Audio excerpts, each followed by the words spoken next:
Hello and welcome back to Let's Play Alundra. Today we'll resume exploring the Magiscar, starting with this door over here to the right of the save point. We can unlock it with the key that we picked up during the little bit of exploring we did in the previous episode. And here in the next room, we are introduced to one of the dungeon's other gimmicks besides the torch-based puzzles. There's a chest over that we'll be ignoring actually until much later in the game. You can see here on these islands in the center of the spike pits, there are these corpses that really graphically spew out enemies constantly. They're similar to the lizardmen statues that we fought in the lizardmen lair, except they actually don't always spew out the same type of enemy. Just for this particular room, they spew out the golems. They take a lot more hits to take down. It's 8 hits from any weapon, including charge attacks. That's about all there is to say about those guys. There's that one over there on the island on the upper right that it's going to take some work to get to. In fact, in general, this is pretty hazardous as combat in this game goes. You know, these golem enemies, they split off little parts of themselves every time you hit them, which actually makes it pretty hard to fight them in close quarters like this. Now I have to get that one over there with 2 golem enemies and a corpse. And of course the golem enemies will respawn if we kill them. Yeah, that's the other major change between these and the lizardman statues. These things can spawn 2 enemies at once, as opposed to the lizardman statues, which could only have 1 spawned enemy at a time. So yeah, you can actually hit them from this corner over here using the charge attack of the sword. So the smart thing to do is just to stand on the island and hit it, you know, constantly with the charge attack. The stupid thing to do is what I just did over there and jump over there anyway. But, you know, whatever. You do have to kill everything. It does make that spike, that switch show up. Just briefly reevaluating this, chest here and looking for some health pickups. It is possible to get that chest during this trip, but you do have to solve a short puzzle. It's not very difficult, but I'm not really worrying about it right now. This is a dungeon we can return to, and there is a much easier way to get that chest later, so we'll be doing it then.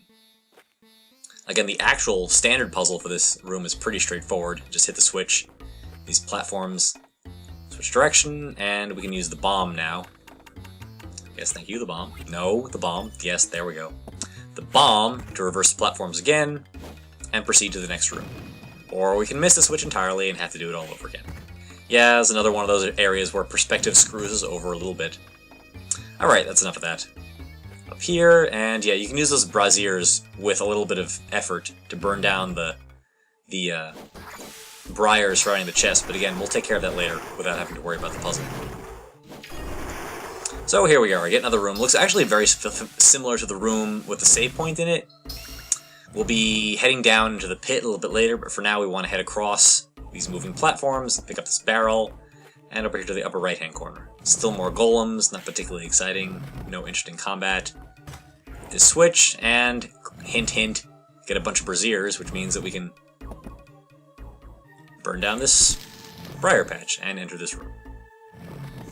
Alright, so this is probably the most obnoxious room in the entire dungeon, in my opinion. It's optional entirely, but, you know, nothing's really optional in a 100% completion run, so we're just gonna have to deal with what this room has to offer, let me tell you. It's a pretty good sampling of everything that's wrong with this game so far. I mean, well, so the golems themselves, obviously, we're going to clear out first, just so we don't have to worry about it. We have to do some platforming. You'll notice there's a bunch of briar patches along the wall to the north, and a bunch on the platforms. So you might think that since if you saw, I don't know if you saw it when we were going past, but there's a chest in the upper left-hand corner of the room, and there's a bunch of briar patches blocking, so you can see it right there too. You would think that you can just throw the braziers onto the briar patch along the north wall, but that doesn't actually burn down enough of the briar patches for you to get through the chest. You actually have to do a lot of platforming through these spike balls, and you have to use your torches very carefully to burn down the patches on the individual columns themselves. I think I can actually jump up to the north. I don't need to take this particular approach, but we're going to need a lot of practice with the platform in this room anyway, so I'm going to take care of that now. So yeah, those bushes are not actually connected, and they do each individually block the path, so you can't just use the torch on those 5 patches in sequence. We only have 3 torches to work with, and we need to burn down at least 1 briar patch to even have access to the 2nd or the 3rd torch. So that fade cut basically removed about a minute and a half of me trying and failing to do this platforming segment. You have to very carefully, yeah, that's not careful at all, very carefully time your jumps past those 2 spike balls to reach the 3rd brazier and then burn down the 3rd briar patch and reach the chest itself. I should point out that, again, I mentioned that the 5 briar patches on the north wall are not all connected, which means they won't all burn down with 1 or 2 or 3 torches. It actually is fairly common in this dungeon for a bunch of similarly colored briar patches to all be burned down by a single torch. That's kind of weird and inconsistent that this particular puzzle didn't allow you to do that. It's just another little bit of inconsistency within the game at large, and just very aggravating to deal with. But anyway, after some amount of effort, get rid of the left-hand corner, and we can pick up our 25th life vessel. So it was worth it to some extent. Again, totally optional, but realistically completely necessary. Now we are halfway to a maximum life bar, which is pretty cool. So let's fall down this pit. Now that we've got an extra life, I guess we can get a little bit more suicidal, right? So yeah, again, this should be pretty straightforward. We've got a bunch of golems and 1 corpse generator thing. Let's jump up here so where the enemies can't hit us. Take care of the enemy generator. Thankfully, it's well out of the way of any of the enemies we might actually have to fight. Everything's dropped enough health pickups at this point that even though I took a lot of damage fighting the corpse generators in the middle of the spike pit, we're pretty much back at full health by now. Of course, we also got a full refill from picking up the life vessel in the other room, so that's another good reason to go ahead and try and do that. There's a bunch of chests in here, so it's yet again incentive to head down here. Typically, I don't bother with a lot of the out-of-the-way sort of trivial items in dungeons, especially lately where the dungeons have gotten really complicated. But since we actually need the pickups in this part of the dungeon, and a couple of them are gold, I figured I'd at least show this part. You know, gold that we are never going to actually use, but we can actually bother to pick up. Yeah, 60 gilder. That's not a bad haul if we ever actually needed to use money. And in here, this should be pretty obvious, this is a strength tonic. I took a little bit better notes as to what was actually in each chest for this particular dungeon run, so we're actually going to try to optimize our use of health items such that we can actually open most of the chests and not have to worry about leaving things behind for later. Alright, more corpse generators, so that means more golems, right? Nope, for some particular reason, these drop plain old slimes, the first enemy in the game, the weakest enemy. Not really sure why someone thought this would be a good idea. It's not exactly challenging, and you don't need to kill them to advance to the next room. It's up in this teleporter, and it brings us to... Well, actually, it brought us back to the room with the save point, but we want to skip back to this room with the floating platforms one more time, because again, this is our 3rd trip to this room. So let's move over to the middle platform. You'll remember there was a door here that we passed by on our way to the upper right-hand room. That quick video cut was just me cleaning out a graphical glitch. This room is a little bit harder than it looks. I don't know if you know. I don't know how visible it is, but you can see there are shady spots on the ground, and those indicate where the water is falling from the ceiling. If the water falls on top of the torch is not just extinguished, but completely destroyed. So it must be like hard water or something. I don't know. Ha, that's funny. No, it isn't. Anyway, we get a key for doing that, and we can move on south into the next room, which... Again, pretty straightforward spike ball challenge. Thankfully, I've managed not to take a hit here, even though typically I'm pretty bad at not taking hits from spiked balls. Hint, hint, this chest contains an herb. Let's top off and pick it up. And let's get the heck out of here. I've had enough of this place. Moving on, more corpses, hooray! 1, 4, 5, 6, 7, 8. Okay. So they're invulnerable when they're actually spawning an enemy, which is a little aggravating, especially considering they take so many hits as it is. The enemies they're spawning, I believe, are called water crickets, at least according to the guide I'm using. They're even weaker than the slimes. They take 1 hit and do 1 point of damage, and they shoot needles out of their butts or something. So again, not too much to worry about. Using the key that we just picked up, we can unlock this door, which is basically a bonus room. We've got 6 of these plants that turn into herbs. You may remember we first ran into these in the coastal cave. As you know, they don't actually spawn herbs unless you're not already full. And they give us a key to replace the one that we use, so that we continue on with the dungeon. That means it's actually possible to never be able to get into that room if you use up all of your keys without actually getting in there. Thankfully, they give you another one, so that you can just proceed as normal once you've actually found that place. Hooray, more golems. This is exciting. It'd be a little more interesting if the other options for combat in this dungeon weren't incredibly pathetic in terms of like the plain slimes and the crickets. I think those are the only 3 enemies other than the boss that appear in this entire place.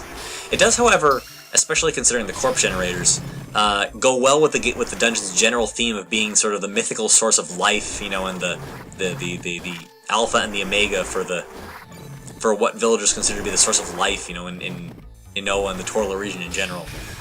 It's a nice theme, I suppose. You know, we've got these really primal golems and really simple slimes, and we've got dead bodies that spawn new life. It's a really, which is interesting for a dungeon, considering it's sort of like a perversion of the sort of cycle of death and rebirth. So I thought that was interesting. So this door is where you're supposed to use the actual key. We can continue on to another aggravating room. Remember these guys? We haven't seen these guys in quite a while, since the coastal cave, I think. But again, the puzzle here should actually be pretty obvious once you've seen that happen. Basically, your goal is to make the turtles burn down the briar patches in front of the switch in the upper left-hand corner. And in case if you noticed, they can actually hurt themselves walking into briar patches that they set on fire with their own fire breath, which is kind of funny to me. It happened once to that one turtle. It doesn't happen very often. It's pretty difficult to actually make happen. But this was less aggravating than I expected it to be. That turtle kind of wandered into the upper left-hand corner totally by himself. You do have to kill all the turtles, because notice there's a floating platform in the upper right-hand corner that needs to be brought down to the ground so that we can stand on it. Thankfully, these guys go down in one charge attack, which hits them twice for some reason. I think it's actually the descending sword and the shockwave that both hit them. Yeah, see, that one only got hit once. It's a little bit closer than the rest of them. There we go. So the switch gives us the pot to step on, and killing the turtles gives us access to the platform. So we move to this room. More golems and a chest there to the north that we can't access yet. But don't worry, we'll be getting there soon enough. Again, other than that chest surrounded by briar patches in the one of the earlier rooms of the dungeon, I don't think there's anything we're actually going to miss in this particular run-through, or fail to pick up. Except I think for a Wonder Essence, which I've still never had a reason to use.